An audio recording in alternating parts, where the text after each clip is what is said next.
We zijn hier om verschillende redenen. De hoofdreden is, er staat hier een monument, ooit aangeboden door de bevolking en regering van Bonaire vanwege de stranding van Sterkerke 3 op de kust van Washikemba. Dat was in de nacht van 14 op 15 december 1979 en dat is dus nu bijna 40 jaar geleden.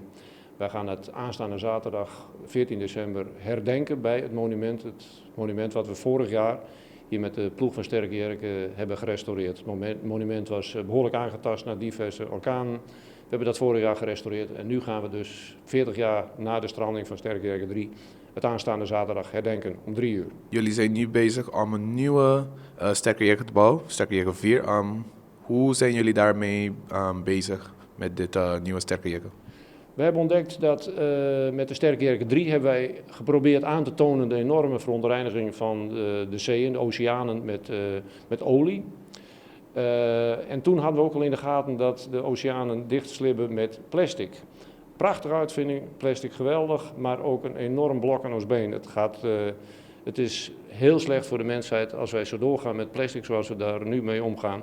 De zeeën, oceanen slippen dicht met plastic, tot opgegeten door vissen die het aanzien voor plankton, omdat plastic helemaal uit elkaar valt in microplastic.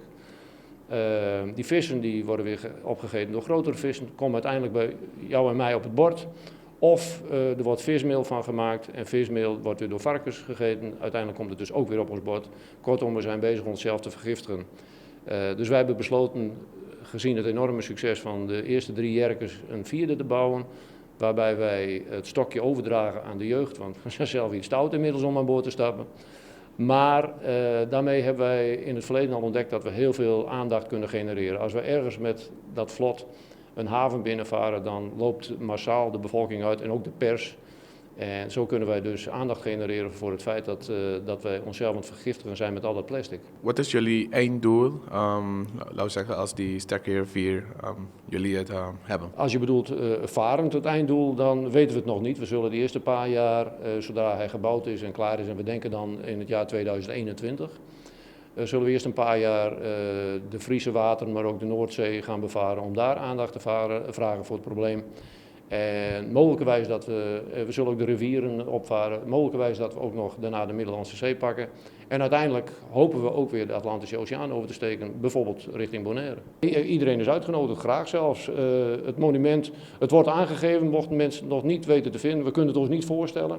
We hebben vorig jaar langs de hele route naar het monument toe oranje stenen geplaatst, helemaal op de manier zoals Bonaire de richting en routes aangeeft. Wij hebben oranje stenen geplaatst met het logo van Sterkerke erop.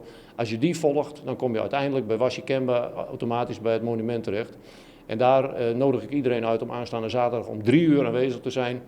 We hebben een origineel Fries drankje meegenomen uit Nederland.